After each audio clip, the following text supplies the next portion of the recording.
Свое послание Владимир Путин начал с анализа международной обстановки и подчеркнул, что выступает в сложное для России время. С сегодняшним посланием я выступаю в сложное, мы все об этом хорошо знаем, рубежное для нашей страны время.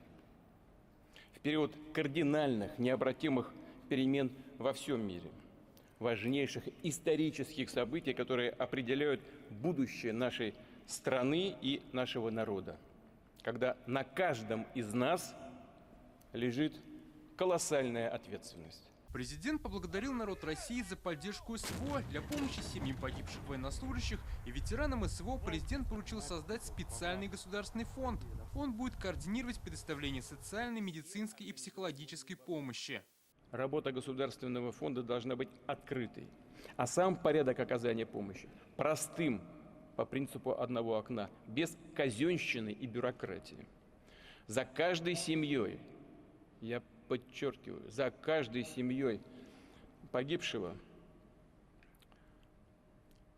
за каждым ветераном должен быть закреплен свой персональный социальный работник, координатор.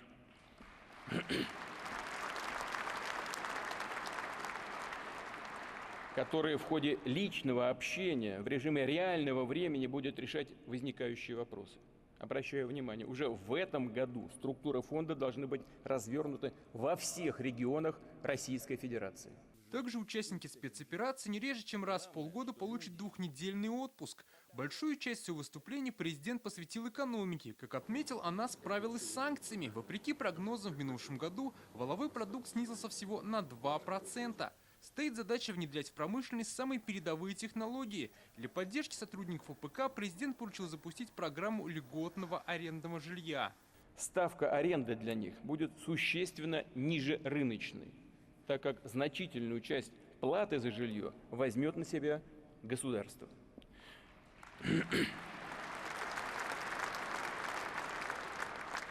Мы, безусловно, обсуждали этот вопрос с правительством. Поручаю отработать все детали этой программы и, не затягивая, приступить к строительству такого арендного жилья. Президент поблагодарил аграриев. В минувшем году сельское хозяйство показало двузначные темпы роста. Собран рекордный урожай свыше 150 миллионов тонн зерна.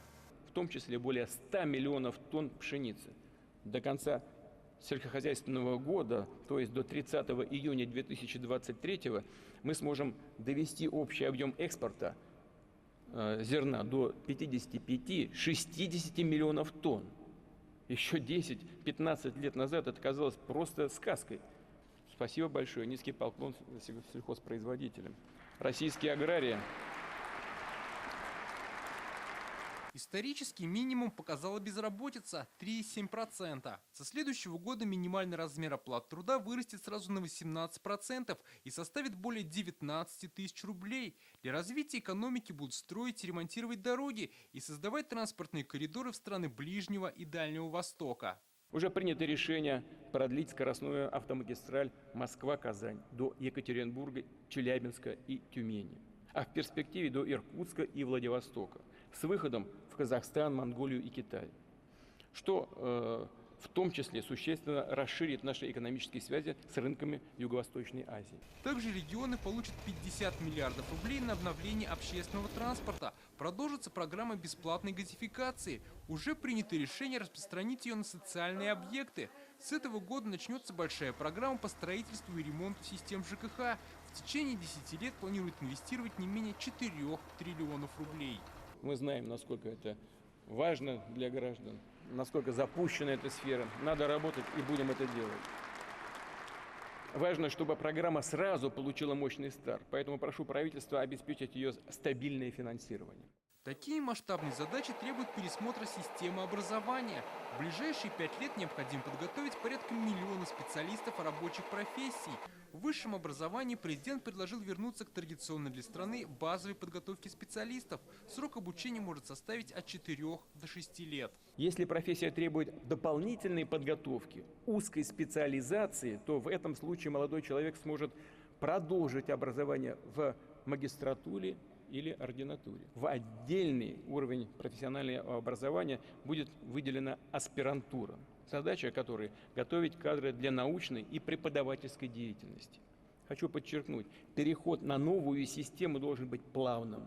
Выступление президента длилось около 2 часов. Послание Владимир Путин завершил воодушевляюще. Россия ответит на любые вызовы, потому что все мы одна страна, один большой и сплоченный народ.